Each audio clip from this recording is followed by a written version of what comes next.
Hello, everybody. I hope you're having a wonderful day. I just wanted to get on and share some things with you about this blue dress. I'm telling you, it has been a journey. However, we are making wonderful progress. Let me show you where we're at. So, there was a need to redesign the neckline and the back skirt. So that's what I had to do, and I'm okay with that because I love the outcome much better. So we have modified the neckline. On the back, you can see the neckline is a modified V. It goes much deeper in the back now. And then the front is a modified V-neck in the front. Okay, so that's what we have right here. And at the end, I'll be adding some decoration around this neckline right here. But let me show you what I decided to do for the zipper. The zipper has been modified to a shorter length. Rather than going all the way down 22 inches, I changed it. And so I put it here and it's about 7 inches from the top to the bottom of the zipper edge. Now, I did that for two reasons. One, because my intersection here at the waistline for the skirt bodice and the dress bodice and the dress skirt, this intersection right here, I was having a real challenge with getting it connected with the zipper. And so rather than fight with it this time, now believe me, I have been able to do it. I'm not sure why I was having such a problem with this particular fabric, but I decided to make a choice and shorten the zipper, which I think is much better because I have so much room here in the neckline that shortening the zipper was not going to be a problem. Look at all this space that I have between shoulder to shoulder. Certainly I can slip it over my head, right? And so I'm glad that I made that executive decision. And then also in the skirt itself, I am going to drop in the lining. I've got the skirt front lining here and the skirt back lining right here. Today, these are the plans for today. So today I'm going to trace off from the garment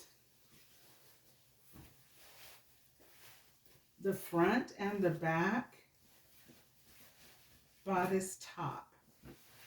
That's not traditionally how you would do it, but that's how I'm going to do it this time.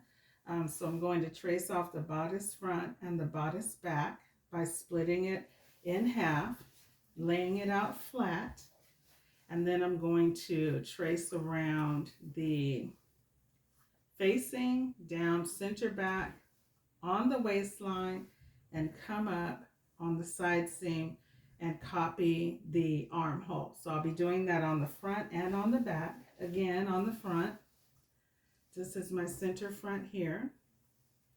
So I will be tracing center front, coming around on the waistline, up the side seam, trace off the armhole, and trace the line of the facing. I'm not going to put darts in the lining because there's no need. It's already going to fit the garment, and so there's no need to put darts in it this time. Also, I'm going to add 3/8 of an inch seam allowance on the lining to connect the facing to the top.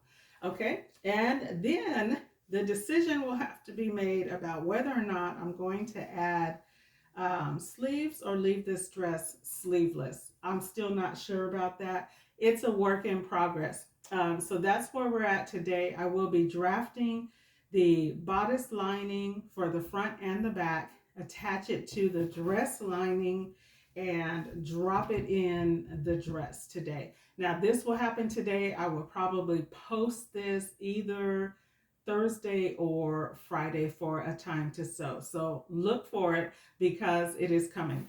Now, I want to give you a bit of a hack here. I don't usually do hacks, but I'm going to do one today because my sewing space, let me show you. My sewing space is really not that big. I've got space right here. I've got my sewing machine. I've got my cork board and my self-healing mat back there for my rotary cutter. And then I've just got some fabric laid out that I've been kind of playing around with. But this is my sewing space. It's comfortable for me, but it's not very big. So what I wanted to encourage you about is getting yourself a cork board. Oh, let me show you this. A cork board from Walmart. So this is my pattern for the skirt lining. I drafted it off of the dress itself, but I have this cork board. And so what I love about the cork board is it allows me to pin this down. I mean, just basically stick the pins in there, standing straight up. And then I can trace around the pattern or the garment. If I'm just copying it off the garment on the pattern paper, it allows me and that's what I did with this.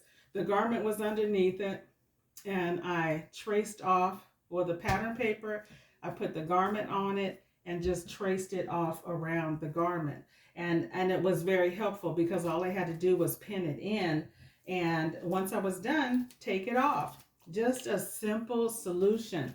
And if you don't have a whole bunch of cork tiles, this right here is a great solution for getting yourself that cork board, because remember, sometimes you need to use your tracing wheel and you need to have a cork board that can absorb that wheel going around your garment. So this is a great solution for that.